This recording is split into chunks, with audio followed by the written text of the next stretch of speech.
Hey, Lance, are you there?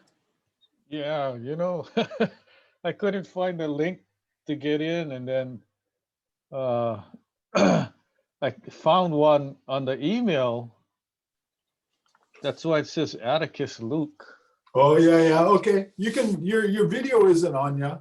Oh, okay, hold on. On the bottom, just click, yeah, on the bottom left. There you Okay. go. There you go. Yeah, it looks good. You know what? It took me a while to get in.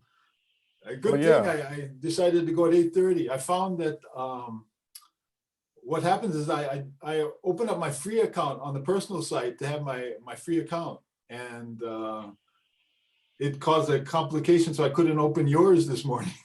Oh, Couldn't get to yours, but it's because mine was kind of set as my default, so I had to shut it down.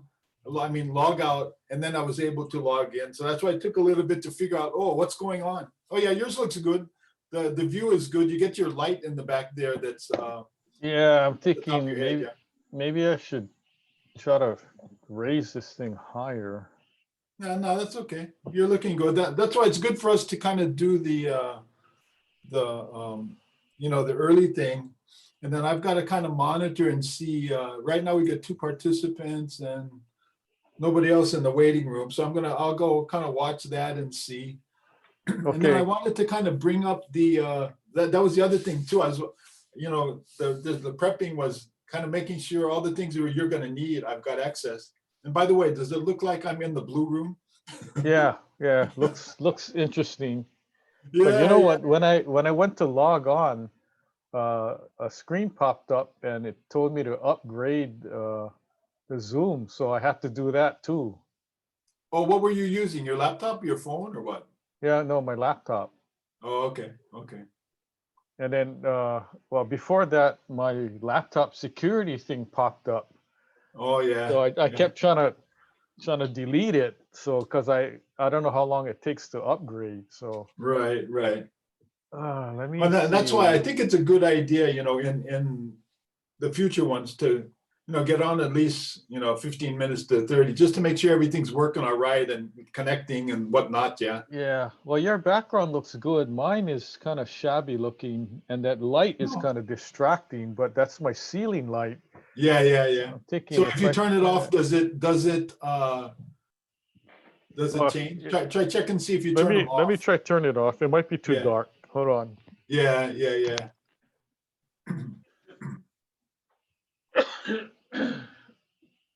Oh, actually, not too bad. Not too bad. What do you have your light in front of you? Is You that have your light better? in front. Is your light in front of you? You have a light in the back of your screen.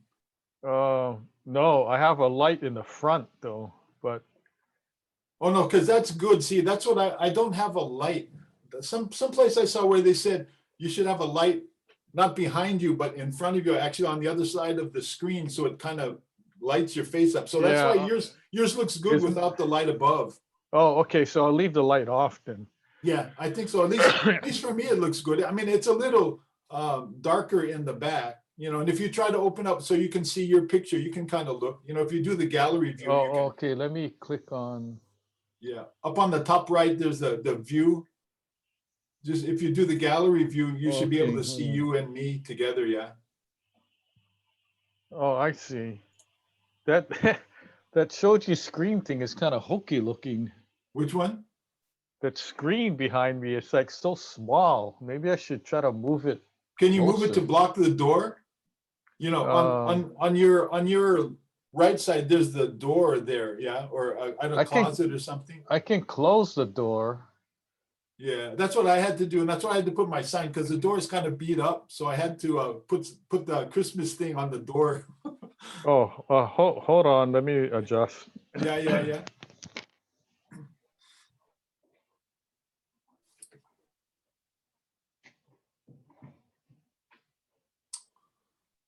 Yeah, that's look good. That looks good.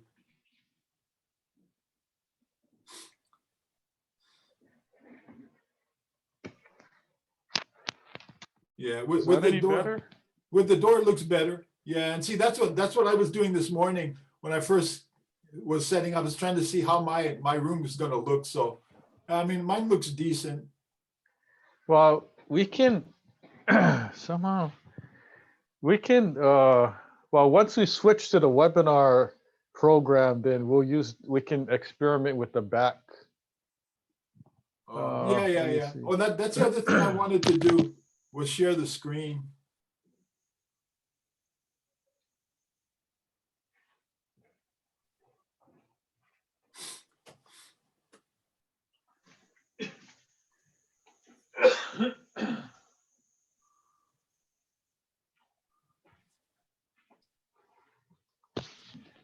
When I bought that screen, I thought it would be covering the whole back Oh, of yeah, me, yeah, but yeah. You know it what you can do? You know, you wanted to see about the background. Why don't you go click on the video and see if you can on that particular machine create a background, you know, or at least put something in the background just to see. The bottom where left, would I?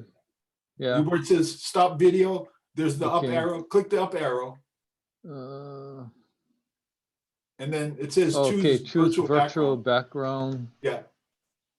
Let me So see. you choose that, and then you can see if you've got choices of pictures, and just grab one if there is a choice of virtual background, and then see what it does for you.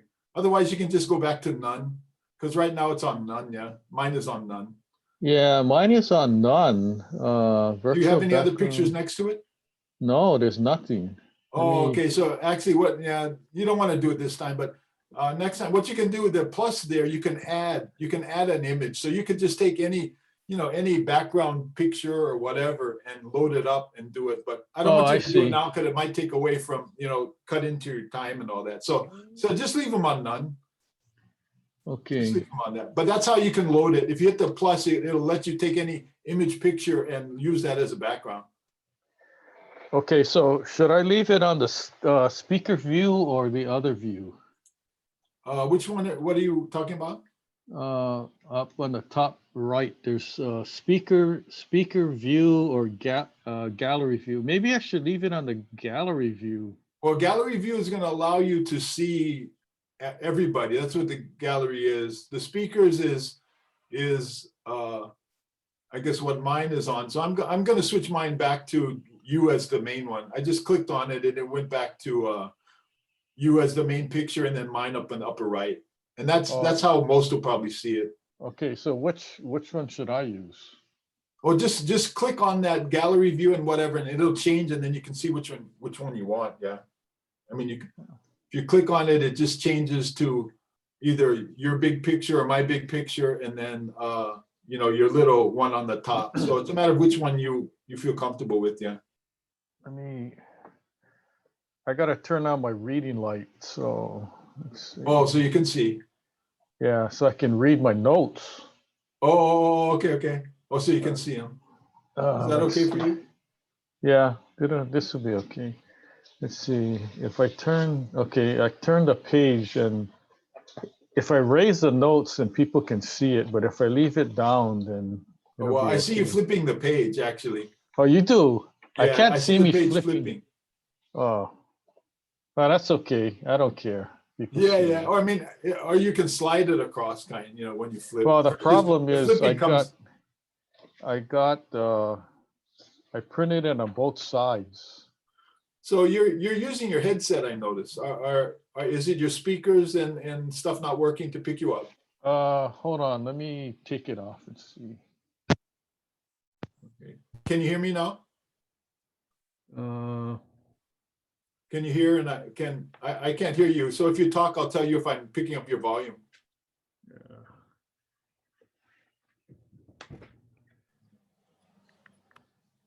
Oh, shucks. I should have worn my shirt for you, my CMI don't shirt. know. I forgot to do that. The regular speaker didn't seem to work.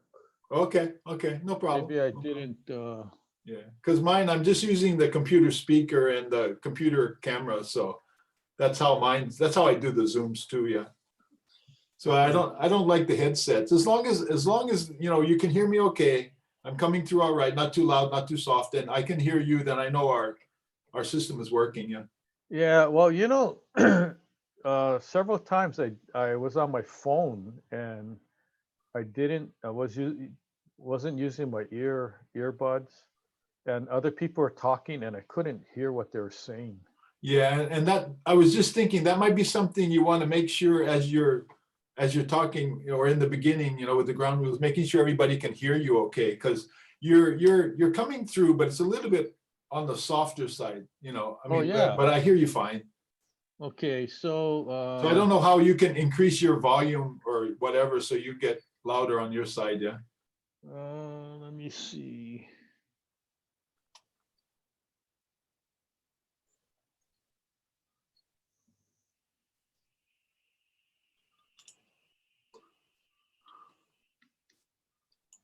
I'm trying to find the volume thing for this.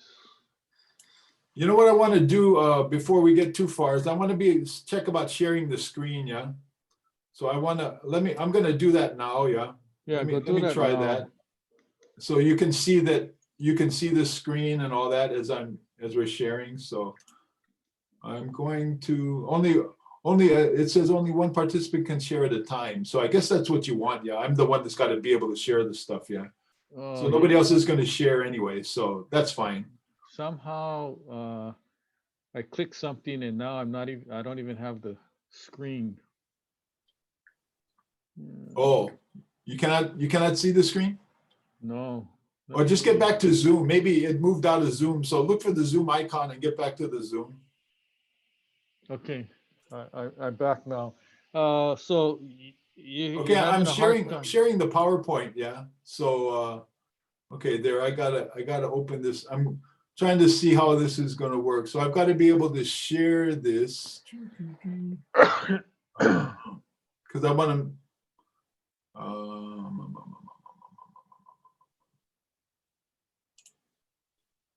and then stop share. Okay, can you see it now? Yeah. The slide? I can see it. Can you see it? Yeah, I can see it on my side, and you can Okay. see it. I see you on the top. So that's why I'm trying to make sure, you know, we can share the screen. And now I'm going to hit stop share, and it's going to stop. Okay, try go back to the share. Back to share. Yeah. Okay, I'm picking it again and sharing. Okay, try go to the next slide.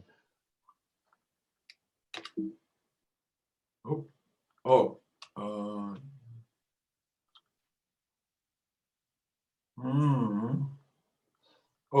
here we go.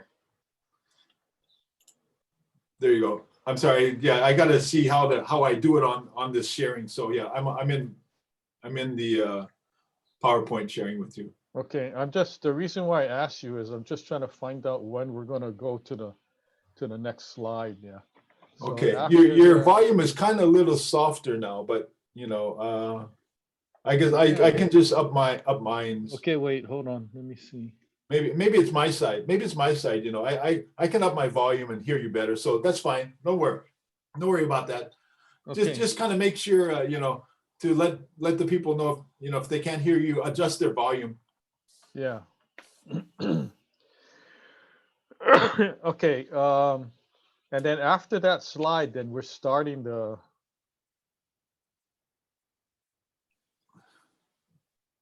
when is a permit needed? Yeah. The next one, Yeah. or this Oh. one, Okay. and then And then the next. Okay, I see. So we got 3 slides before the when is a permit needed. right. So yeah. So it's just kind of, this is the oh.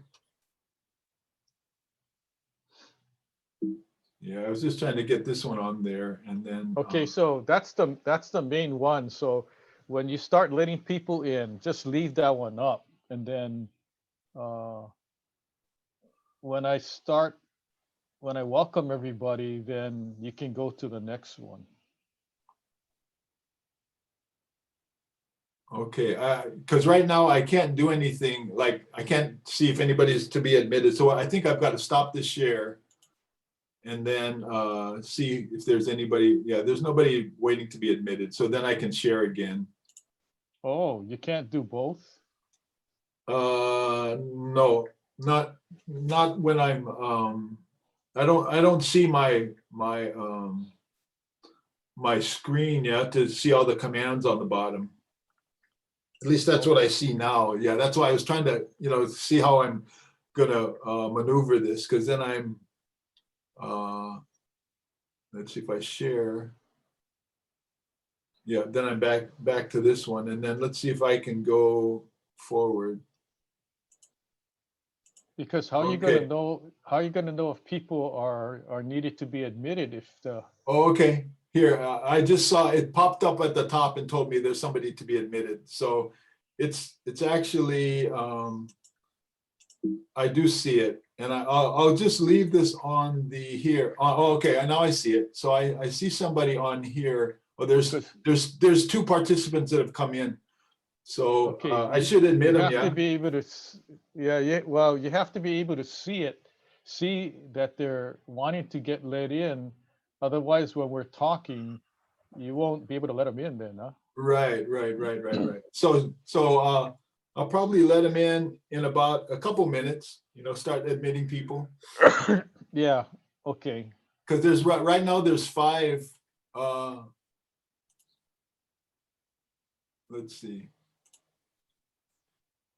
Yeah, there's Sasha, Jeanette, and Ron Okubo that's waiting to be admitted. So I can kind of see it. Okay, so are you okay with everything else? I think so. I'm just going to leave this screen sharing on there now. Yeah, I'm going to Yeah, leave this. don't take it off. Yeah. I'm going to not take it off, and then I'll just wait for the time. So see, this is good because we can kind of see how this thing all interacts too. Yeah. So. Okay, so So you know what? As part of your intro and disclaimer, let them know this is a grand experiment for us in terms of you now doing these webinars. So well, I kind of don't want to talk too much about that because we're going to be recording it, right? So when people play it, they're going to oh, see that's the all other that. thing too. Yeah, I got to be able to record. Oh, where's the record? Yeah, that's the other thing. Pause share. Ooh, I don't see the record. Pause recording, stop recording. Oh, there is a thing here to pause and stop. So I'm wondering if it's been recording everything we've been doing. It might have, but no problem. We just got to be able to edit it out or do something with it. But that's the other thing we're trying to see where it's, because I don't see the record button because it's a resume recording. And now I'm going to start admitting people because you get about 8 people out there. Yeah.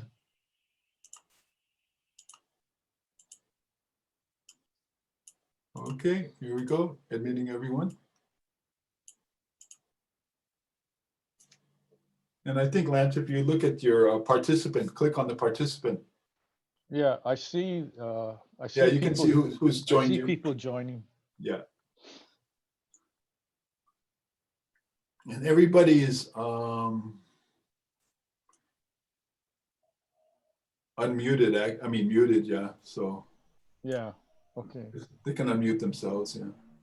So I'm on there as you, Lance, and you're on there as Atticus.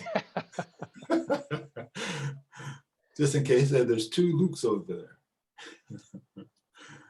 So I guess you can kind of do your talking there, but I'll just follow your lead. Thanks. Yeah. Yeah. Okay.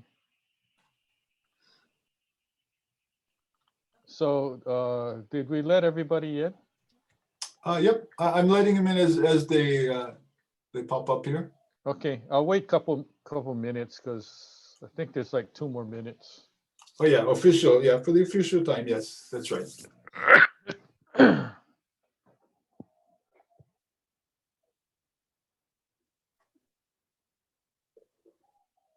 Hi, You can Lance. let everybody say, they can unmute themselves on this particular meeting session and say hi or whatever. Yeah. Yeah. Good morning. Everybody was put on mute automatically. So we're going to start in about 2 minutes. So good to see you guys. Mhm. Hi, Lance. Are you able to hear me? Yeah, I can hear you. Okay, great. Thank you. Okay. I'm going to mute myself, okay? Yeah, that's fine.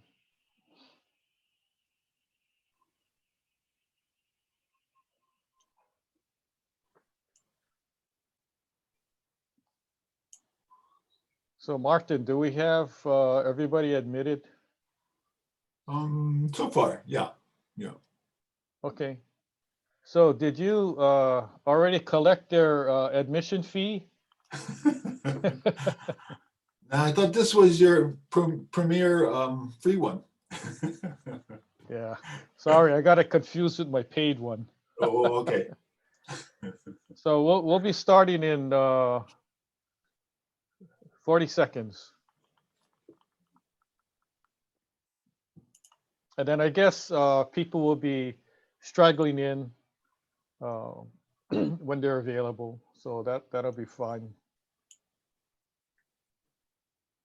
So Martin, as they straggle in, you're just going to admit them, yeah? Yep, I got him.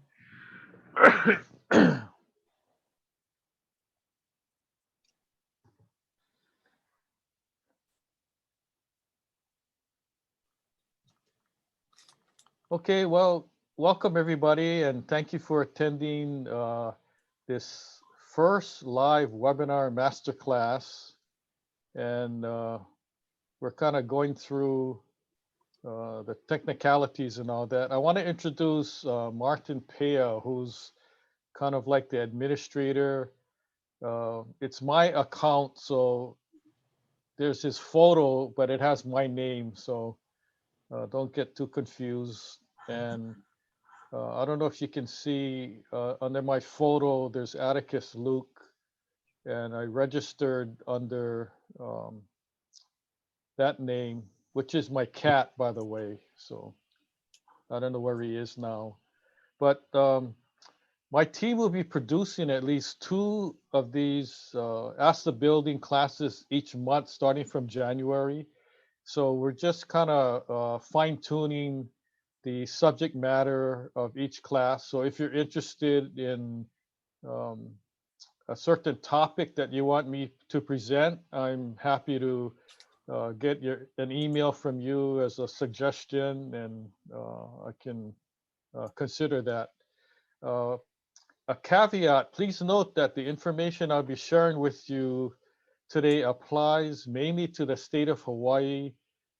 Building codes may differ from state to state and county to county. So if I tell you something um, at this master class, it may not necessarily apply to your house in Las Vegas, let's say, but just keep that in mind. Also, if you have any questions, feel free to ask your question using the Zoom chat feature, or raise your hand or unmute yourself and talk. So after all, this master class is called Ask the Building Expert. Although I have set topics that I'm going to talk about, you're free to ask questions about the subject matter, or if we have time at the end, you're free to ask whatever question you want, and hopefully I can answer that. So before we get into the nitty gritty, I just want to let you know that in general, the building codes in Hawaii have been very inconsistent. And by that, I mean that each island county basically followed their own code. So it was kind of like the wild, wild west in Hawaii. I'll give you an example. On the island of Kauai, they were years behind uh, Honolulu, Honolulu's building code. So in the year, say 2005, Kauai was still using a code from like 1997. So finally, it's getting caught up. There was no one state building code. Each county had their own. And in 2005, the state formed what's called the State Building Code Task Force. 2 years later, Act 82 was passed, mandating that all the different counties use the exact same more prominent building code. So that's a little history, and the building codes have all kind of gotten on the same uh, wavelength. So basically, we're almost close to everyone following the same code. So next slide.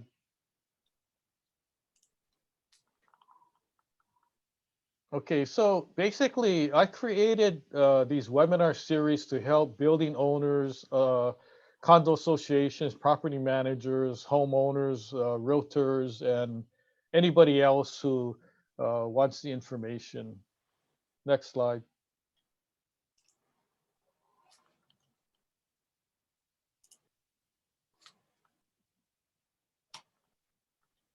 Okay, so let's get down to the nitty gritty. When is a building permit needed? Well, here's what the law actually states. It's Chapter 18 of the Revised Ordinance of Honolulu.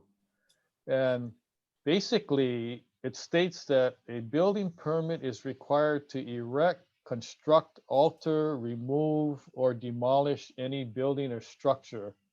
So basically, when you think about it, it kind of covers almost everything, every building component. Further to that, a permit is required for any electrical work over $500 and any plumbing work over $1,000. And here's a biggie. If a building permit is required, you must use a licensed contractor. Okay, now there's several components to this. One is that there's a what's called a handyman exemption, and basically uh, it exempts work, construction work up to $1,500. Okay, now that is the threshold of when you do not need to get a licensed contractor, and you don't need to get a building permit, except it does not apply for electrical or plumbing work. Okay, so there's these fine details. Basically, a permit is not required for painting, cabinet work, floor covering, and most roofing work. And there's also a bunch of exemptions and things like that. But I'm here to dispel the myths, lies, and fake news around town regarding uh, whether you need a building permit or not.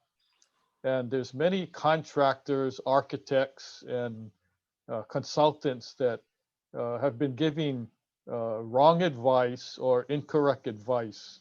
Okay, so here's the scoop. There is no exemption from the permit requirements if the work being done is only for the purposes of, let's say, general repair and maintenance. The work is not structural in nature. You're just replacing like for like. If you're doing the work yourself, or if you're using an unlicensed contractor.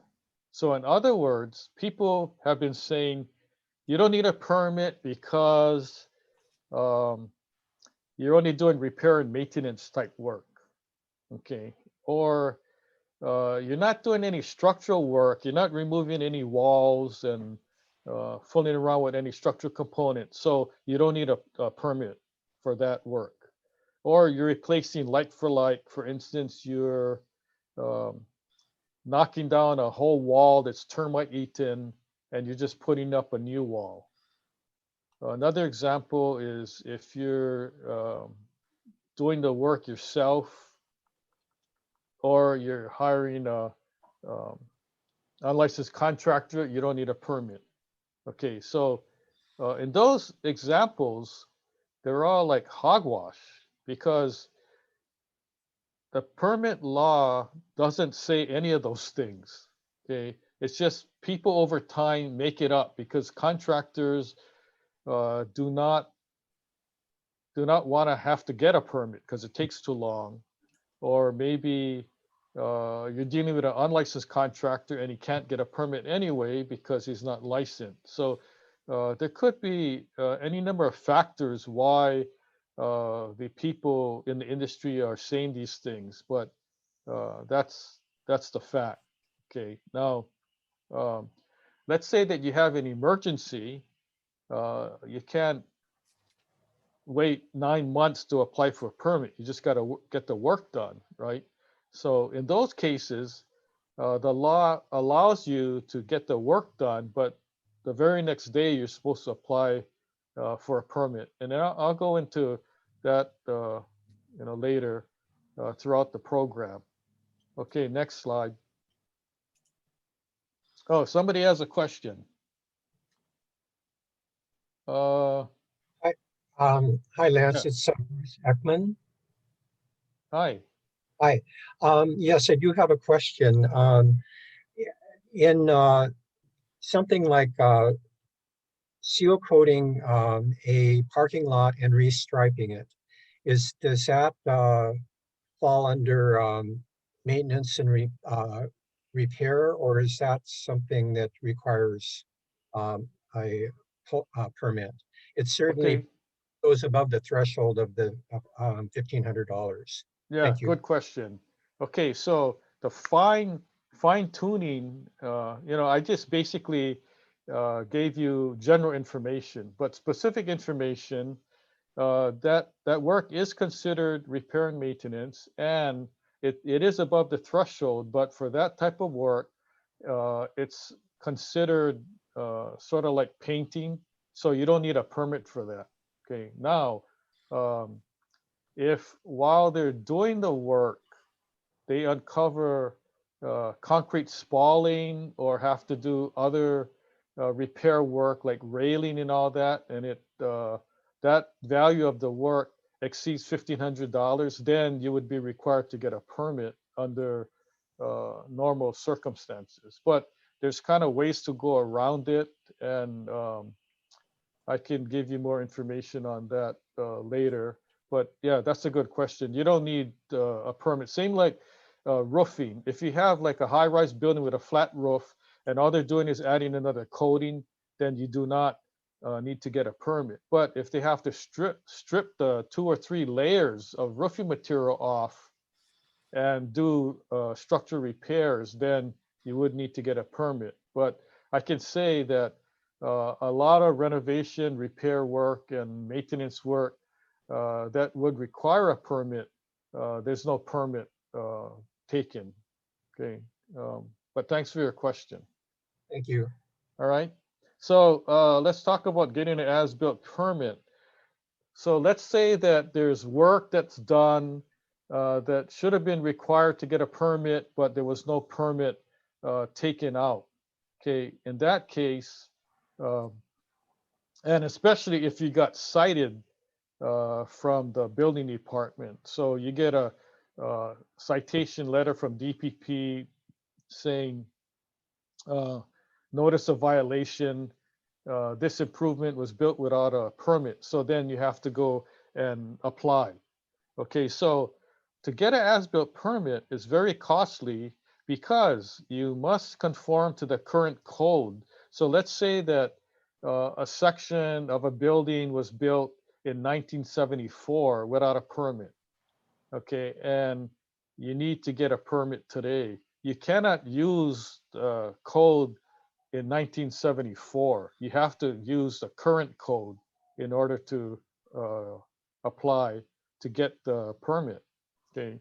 You also need to hire an architect or engineer to draw plans, and you need to find a willing contractor to sign on as a contractor of record. And I've worked on various as-built permit applications, and sometimes the contractor is asking for like $5,000 or $10,000 just to sign a couple pieces of paper without doing any work. Because you got to remember, if this contractor is signing as a contract of record, he's basically saying he did all the work. And how does he know whether the work was done correctly or not? So it's very risky.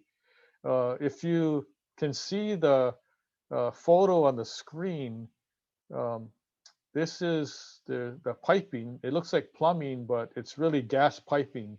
In this condo building, there was a gas explosion, and when several lines were tested, gas lines to the units were leaking. So instead of demolishing floors, walls, ceilings to get to the old pipe and replace it, this was a retrofit where we did surface mounted gas lines. So that's what you see in the photo. And because it was an emergency, we didn't apply for a permit, but we have to apply for one now because it's a condo building and we don't want any problems later. Okay, so next slide. Okay, so when somebody asks me, is it built to code? I always say, what code? You know why? Because there are many different building codes and not just one. I'll give you an example. There's a IBC, International Building Code. There's a IRC, International Residential Code. There's a IECC, International Energy Conservation Code. There's a NEC, which is a National Electrical Code, written by NFPA, which is the National Fire Protection Association. And the reference for the electrical code is NFPA 70.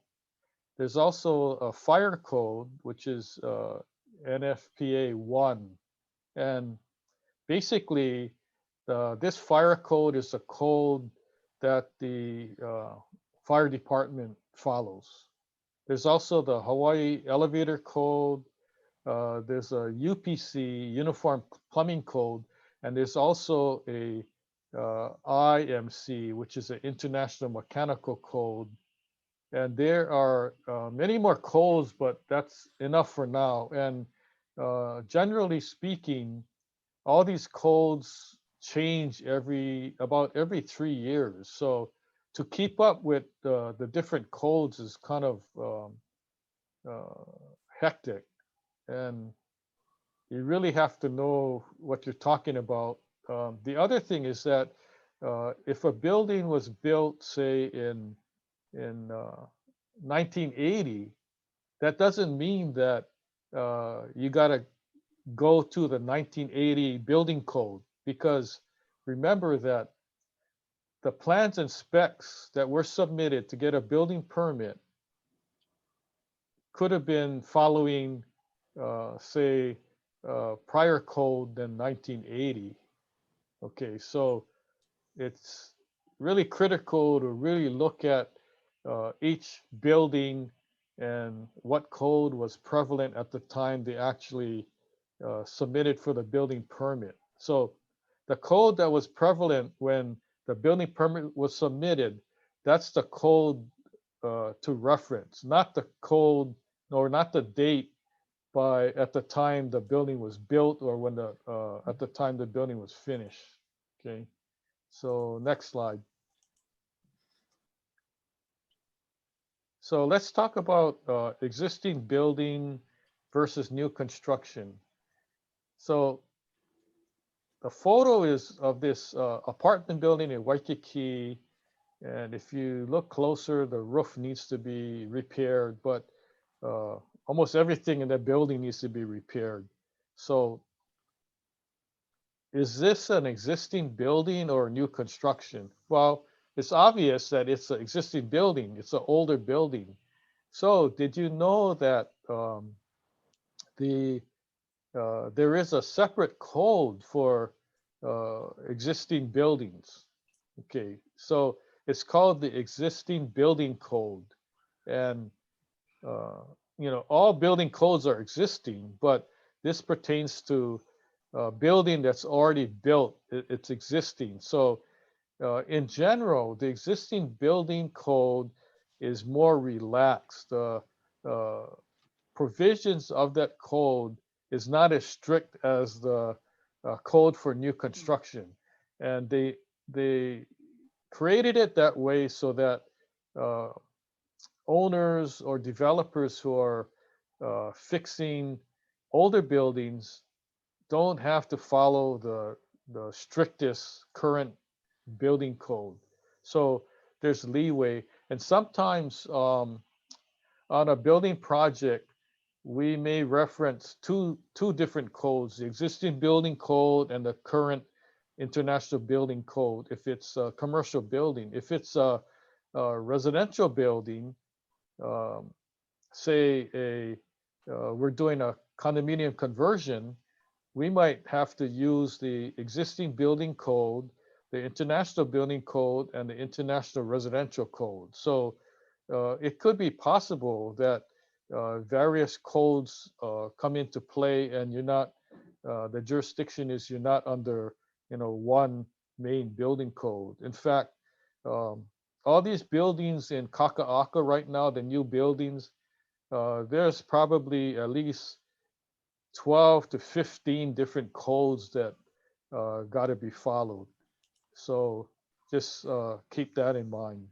So when you're dealing with an older building and you have the problem with um, trying to conform to the new current building code, there might be some leeway if you reference the existing building code. So that's just some information that I'm sharing with you. Okay, next slide. Okay, so what are the consequences of building code violations?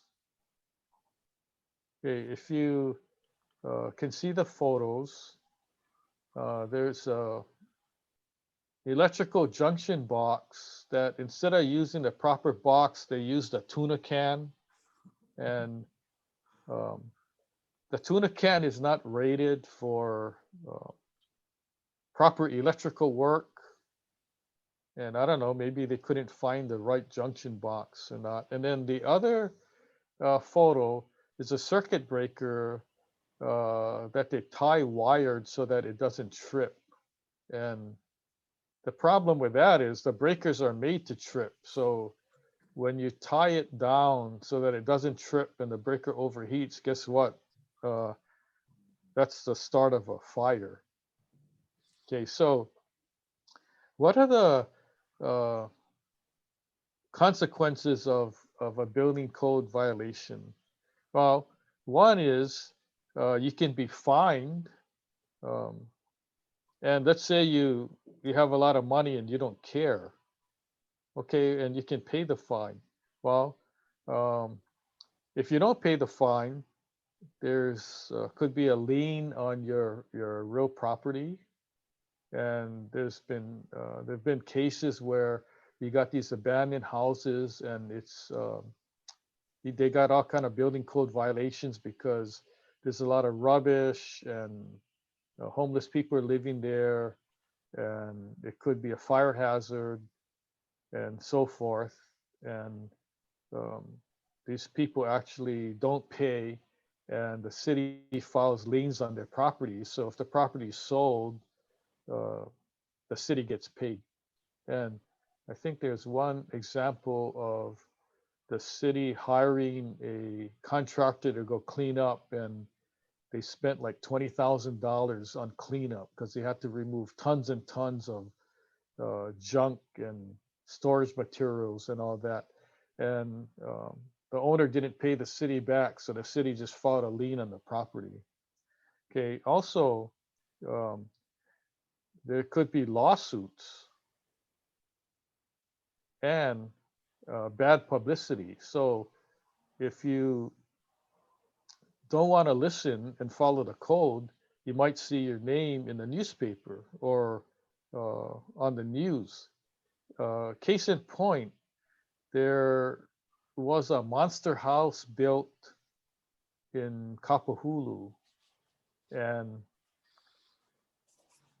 apparently the guy didn't get a permit, and then later on he applied for one, and he submitted plans, and the contractor wasn't following the plan, so it kind of turned into this monster house. So he got fined, he got cited, his name came out in the news. So that to me is not too good. Okay, so those are examples of what happens when there's a building code violation. But there's also examples of somebody building an addition to their house, and they tried to get a building permit, but because the original contractor didn't build it to code in the first place, it was impossible to conform to the current code. So guess what? The homeowner had to knock that addition down because it didn't comply. It had zoning problems. There were non-compliance with the electrical code and all kind of weird stuff. So that's kind of like a worst case scenario. If you don't follow the code, you might have to knock the structure down. Okay, and it's very costly to do that. Okay, next slide. By the way, does anybody have any questions so far? Okay, so let's talk about some actual cases here. Nance, I'm sorry, I Yeah. tried to, this is Bruce Ekman again. I tried to catch your attention. Oh, okay. Could you comment on maybe the house on, is it Pequot or Pensacola, that just recently had a fire, and it had been a neighborhood eyesore for a number of years, and the owner, I think, had been assessed fines, et cetera, and didn't follow up on that, if you're aware of that situation. And then the other question I'll remember later. So Okay, so I'm very familiar with that property. In fact, that house is on Pensacola Street, closer to the entrance to the freeway. And they recently had a fire. And by the way, that was a second fire. So I get called many times by the news or other people when there's a fire or some kind of building problem. And so I went to check it out, and the fire department had put the fire out, but there was so much junk inside the house and all over the yard that I mean it was a fire hazard before the fire, and then it's still a fire hazard today. But that particular owner got fined beforehand, before the second fire, and then they had the second fire, and the neighbors were telling me that they've been complaining for years, and then they said they're kind of happy there was a fire because there were like vagrants living there, and of course, living there for free and causing problems, and the owners didn't know what to do or just ignored the problem. Sometimes, and I think in the last five houses that I went to that were vacant that had fires, vagrants were living at the property. So there's squatters that go and live there, and because there's no electricity, they kind of make their own fires and all that, and or it could be drug related, and that's what caused the fire. But in those cases, when there's a fire and the house is so old, it's termite eaten and everything, within like 20 minutes, the house is basically engulfed in flames. So getting back to your question, that's a perfect example of the city stepping in, finding the homeowner and putting liens on the property. So I don't understand why that property hasn't been sold yet by the property owner. But sometimes these owners are elderly and they get sent to a care home and there's no family to take care of the property, or the family doesn't want to get involved. So the property just sits there. In fact, there was another house on Kinao Street behind Beretania Burger King that had the same problem. It caught on fire too, and vagrants were living there. And that's S- a Sometimes, situation where um, the city kind of doesn't know what to do, because they can't just, because it's private property, they can't just go to the property and start cleaning up. And there's a history of years and years of the city sending in violation notices, nothing's done. So basically the city has to go to court basically and get a court judgment or a court permission to enter and clean up and charge the homeowner. So it's kind of bad situation already when you get to that point. Yeah. yeah, But did you remember your other question? yeah, I did. Okay. I was just going to make a comment though, on your explanations. It also could be the situation where there's multiple owners, and to sell a property, you have to have a compliance or cooperation with all of the owners. So sometimes in properties like this, I think that's one of the impediments to the owners being able to take responsibility. And then the other thing, follow-up, is that can the city in this case go in and bulldoze the property and then add that on as the part of the lien compensation upon point of sale? The reason I say that is that, you know, I wouldn't be surprised if those two fires are arson. So the neighborhood is already, because nothing has been done for so many years, there's somebody in the neighborhood who's taking the matter into their own hands, and that is a public health and criminal nuisance. And so it seems like the city has to be proactive. The other thing is that a court or an owner can approach the legal system and get to partition the property so that they can force the other owners to actually participate in a sale. So I'm not sure if that's helping, but Yeah, that's just yeah. my No, comment there. that's very helpful. In fact, um, the city doesn't want to get involved. So basically, they're waiting for an example where there's multiple owners. The city is waiting for one of the owners to file a partition complaint so that the property can be sold. But if you have multiple owners and no one wants to take action to file anything, then nothing gets done. Mhm. In fact, I've worked on similar cases involving estates, and they should have uh, done something. But you got three siblings, Mhm. two live on the mainland. They don't care about the property. They got their own family, and you got Mhm. one person down here that wants to do something, but they don't have money. You know, they Mhm. need to hire an attorney to go and file the necessary complaint and all that. So the property is in limbo for years and years, and then no one takes care of it. So the weeds get overgrown. No Well, one cares for it, and then yeah. squatters find out that no one's there, so they start moving in, and that becomes a problem.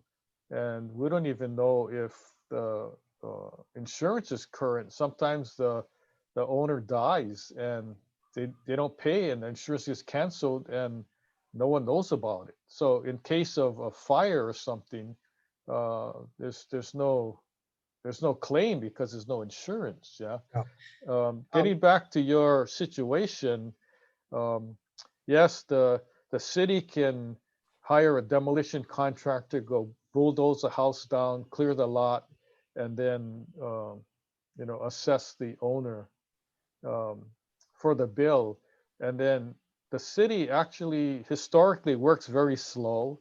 So the city wouldn't get paid back right away. And years and years go by.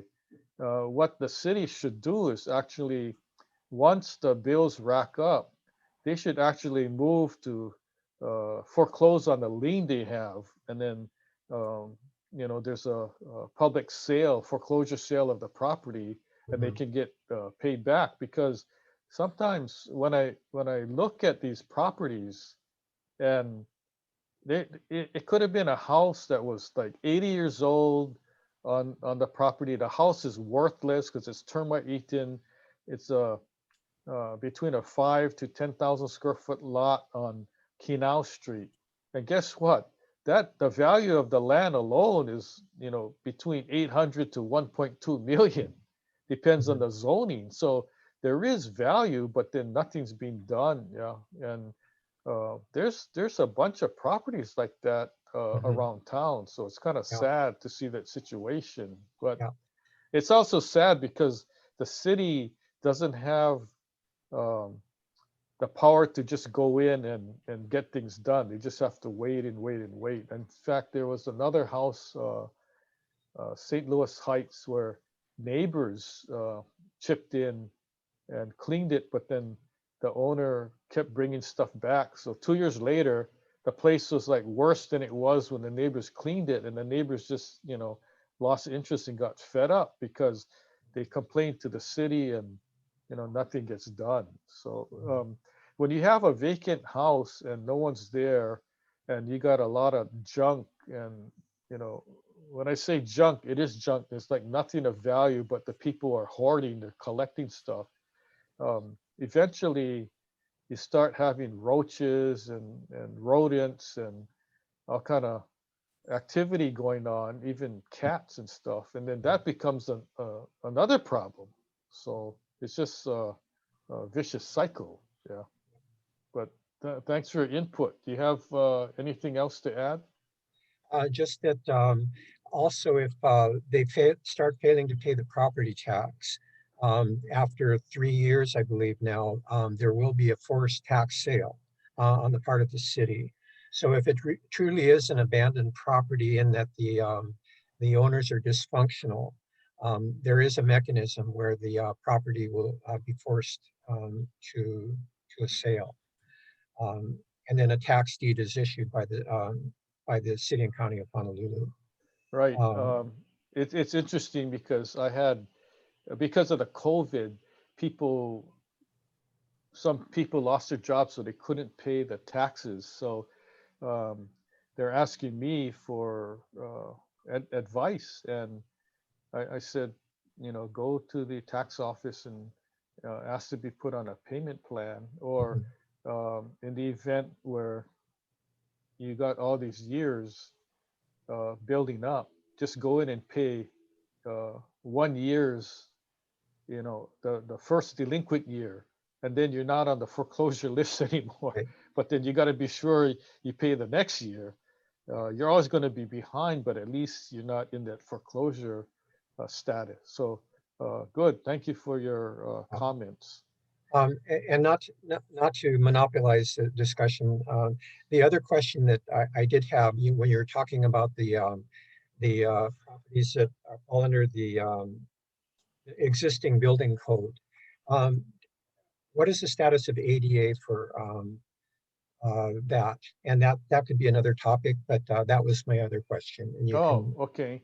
Unfortunately, the ADA law is so comprehensive, not even ADA consultants understand what the law is. So I'm not sure uh, of what the answer is, because even under the existing building code, or even under the current code, I don't have a good grasp of how the ADA fits in. The ADA is not necessarily a building code mhm, per se, but there's a lot of code issues involved, and that's an entirely different subject, basically, that I'm not totally versed in. okay, But that could be a topic for, another class or something. But all right. that's good. I value your input. Thank you. Yeah, thank you. Thank you, Sure. Lance. So let's talk about actual cases. This is a job site, construction job site, and the plans, believe it or not, the building code also involves not only the building, but it could involve groundwork, site work, excavation, and all that. That's all, all falls under the building code. In this situation, this is in Kapolei, where it's kind of like a desert area, and the property wasn't graded correctly. So when they had this big rain, um, as you can see from the photo, it kind of flooded everything out. By the way, that trailer is a construction trailer, and I was the federal inspector on the job. And how am I supposed to? I didn't have a boat with me, so I couldn't get to the trailer. But this is an example of improper grading. So the grade should be where if there's heavy rain, the water shouldn't, cause a huge lake where you can't get to your construction trailer. Next slide. This photo is kind of hard to see, but this is it's a single family house, and it was built on a hill, and the ground was unstable. So what happened is over time, um, the ground settled and the house foundation started moving. So underneath the footing blocks, they had to reinforce it with additional concrete, and the the um, the work could be considered repair and maintenance, but um, to fix all the footing blocks cost several $1,000s. So in this example, um, would a permit be needed or not? Okay, so based on the information that I provided, a permit would be needed because the value of the work exceeded the $1,500. And by the way, um, if the work was $2,000, you cannot tell the contractor to give me one invoice for 900 and then another one for the difference, and then say that each was a separate job. That doesn't cut it. You cannot parcel out work like that. Yeah. Okay, so next slide. Okay, so this was a garage that was rebuilt because the retaining walls started collapsing. So in this example, um, would you say a permit is not needed or a permit is needed? Anybody can guess. In the chat. Do you need more hints? Okay, so in this case, a permit was needed because the entire garage was knocked down and rebuilt, and then there was rock walls on all the sides that had to be demolished and rebuilt. So um, it's pretty obvious that the value of the work exceeds $1,500, and it was a total demolition and built new. So yes, a permit was needed for that work. Okay, next slide.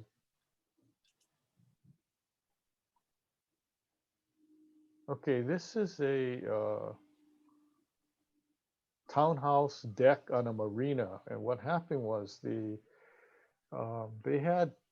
owner had installed ceramic tile on their deck, and the tile grout cracked, and water was seeping through, And after years and years of water seeping through, the floor joists got rotted out, and there were maybe at least 12 span floor joists that were rotted that needed to be replaced. So this was a repair job that was done, and it was a condo association. And right now, I guess the condo association is talking to the unit owner to see how much, who's going to pay what percentage of the work.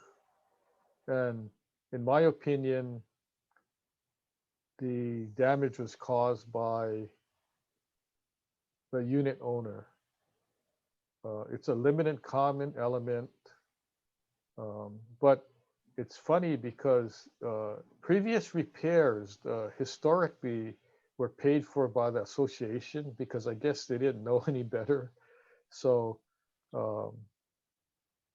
it's not resolved at this point yet as to who's going to pay for what. But do you think that there should be a building permit for this or not? Oh, by the way, the value of the work was $65,000.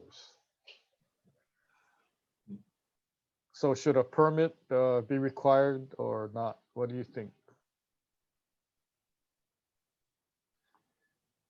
So the answer is yes, a permit should be required. But I don't think they got one. But there's other situations like that. Okay, next slide.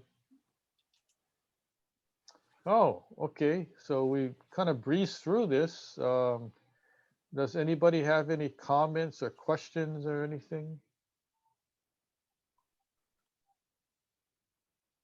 Are you guys all either confused or fell asleep? But there's a whole bunch of other topics that I have for future classes. If you guys are interested, maybe, or if you have questions on the subject matter or anything else pertaining to building or construction, feel free to email me. If you're not getting my newsletter, let me know, because the monthly newsletter is going to have the notice of the upcoming classes, when they're going to be and what the topics are. So I'm used to actually giving seminars and presentations, live ones, face to face, but because of the pandemic, it's been hard. No one's really meeting and all that. So this is the best way to do things. I was scheduled to give like 5 seminars in different areas on the mainland this year, and of course they all got canceled. So I like to give the information and share my knowledge with the industry, people who are in the same industry, or even if they're not, just so that everybody has more information. And I enjoy doing that, and doing these seminars. I'm also on 5 condo boards, so I'm used to attending a lot of Zoom meetings. Sometimes I got 2 or 3 in one day. So sometimes it's kind of hard to work when you're attending all these meetings, but Hey, Lance. that's how it is. Yeah. Hey, Lance, this is Roy. Hey, Roy, what's up? Not much, not much. First of all, thank you very much for doing this. I know that it's one of your passions to be able to go out there and educate people. Sorry to have my video on, but my house is a mess. Anyways, I want to ask about DPP issues. Okay. In the recent mayoral campaign, everything was pointed towards a lot about DPP. Can you address any of those issues in regards to what you'd like to see done? Because all of this has happening to the building permits and everything like that. Because we know already that well, I'll just say it, DPP sucks. They have an overburden, understaffed, underpaid, and yet everybody has to go through them to get their permits, and it's taking a lot of time, as well as the just getting things done. Can you speak to that in regards to DPP and what their purpose is? Yeah, I have to be very careful because I have about 5 permit applications in DPP, so I can't talk too bad about them. But I do agree that before the pandemic, they were slow to begin with, and you're right, shorthanded, not enough money, and politics. And with the pandemic, they closed their offices. They're working um, not the same hours, and so it's harder to get permits and review of plans, and harder to get basically a lot of stuff through. And for years it's been like that. And uh, if if I look at other parts of the country, it's not like that.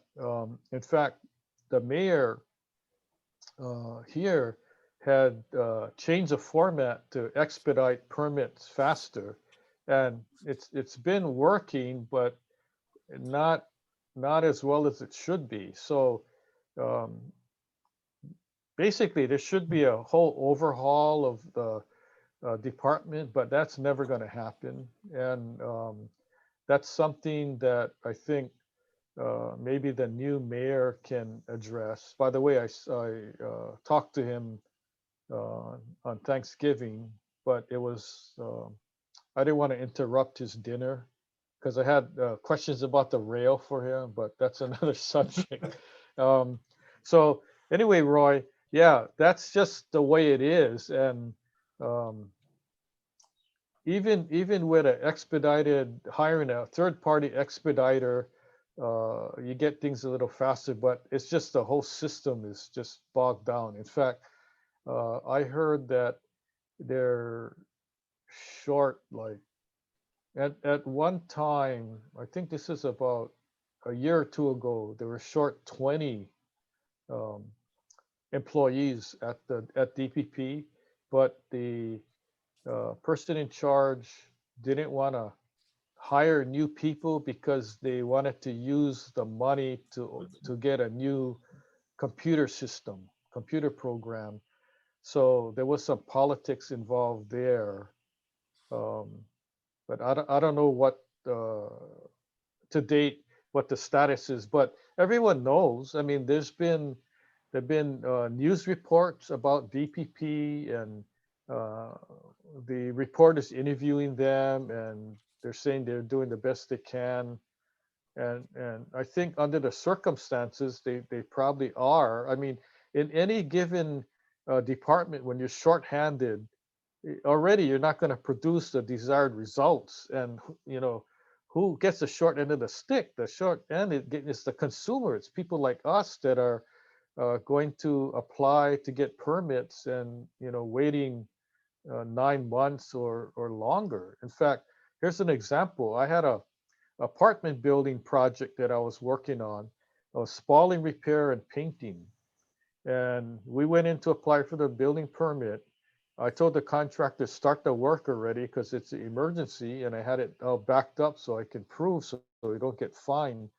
And it took about a year to complete. And then I got a call from the inspector saying, "Hey, I got to meet you out there because I got to follow up on this permit application." So I meet him on site, and he looks around and he goes, "Am I at the right building?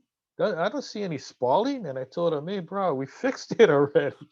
You know, you guys took so long to issue the permit. The work's all done, and just sign off." And he goes, "Oh, okay, all right, looks good."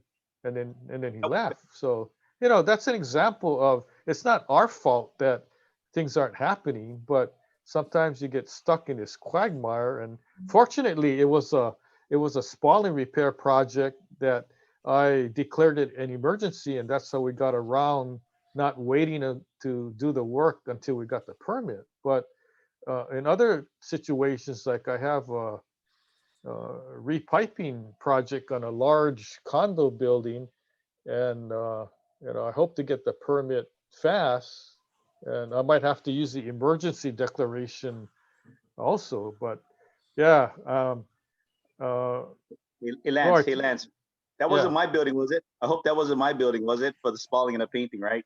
no, that I mean, we got the permit before you started your building, man. So Okay, don't okay. worry. But Well, I know you have yeah. another issue on the permit thing personally, so I can talk to you after the meeting about that later.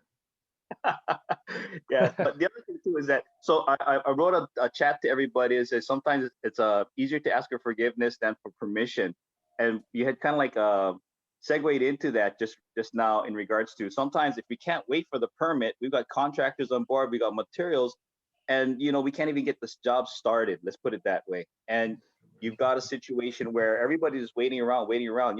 Like the saying contractors terms, time is money. Time is money. And so what do we do? Do we delay it for another year, 2 years, whatever the DPP? And I know you already said that, DPP has a lot of deep situations, and it's could be political, could be money, it could be this, that, and the other. And hopefully, like you said, Rick can come in and at least take a look at it and make a couple of changes here and there to, I guess, more efficiency, if anything.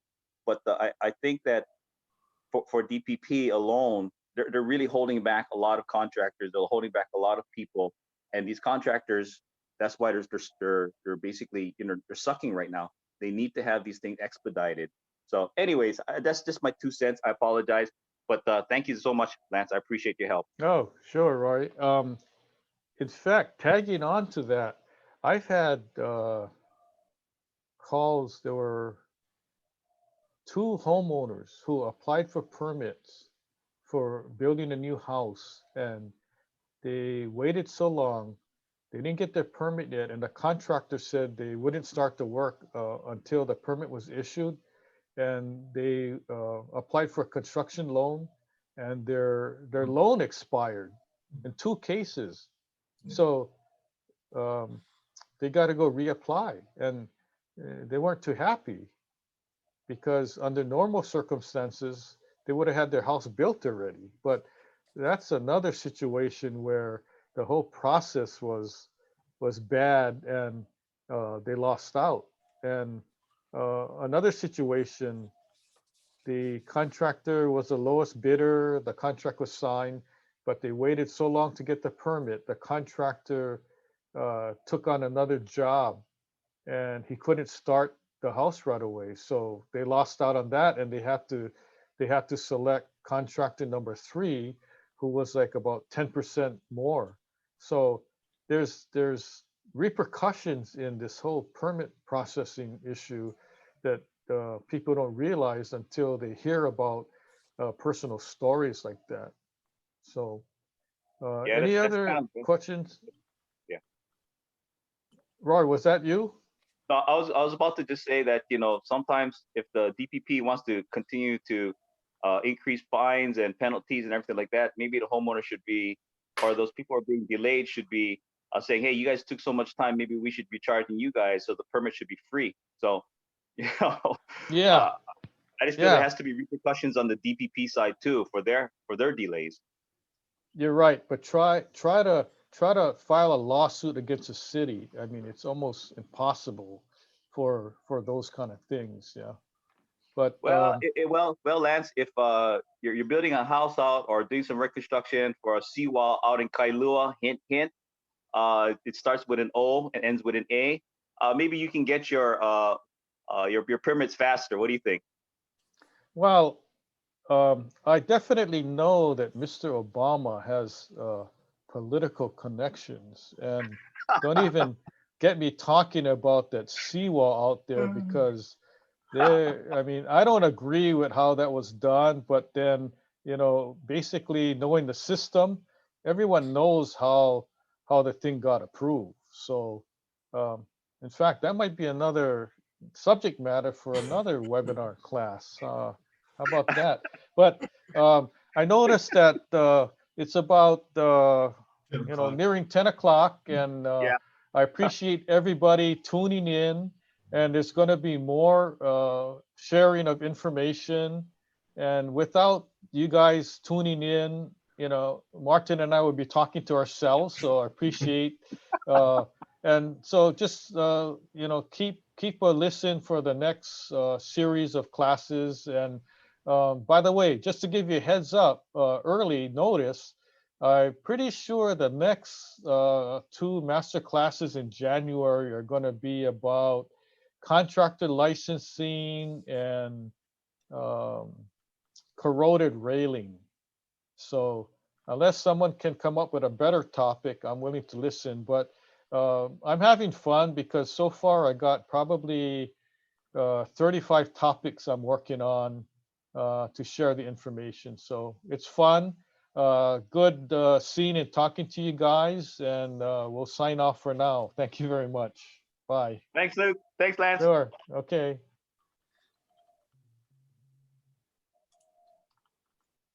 Hey, Martin, you gonna stay on or you gonna log off? I know, I'll be on. I think you have, don't you have another webinar? Oh yeah. You know what? I'll sign off and then I'll give you a call. Sounds good. I'll shut them Okay. down. Thanks.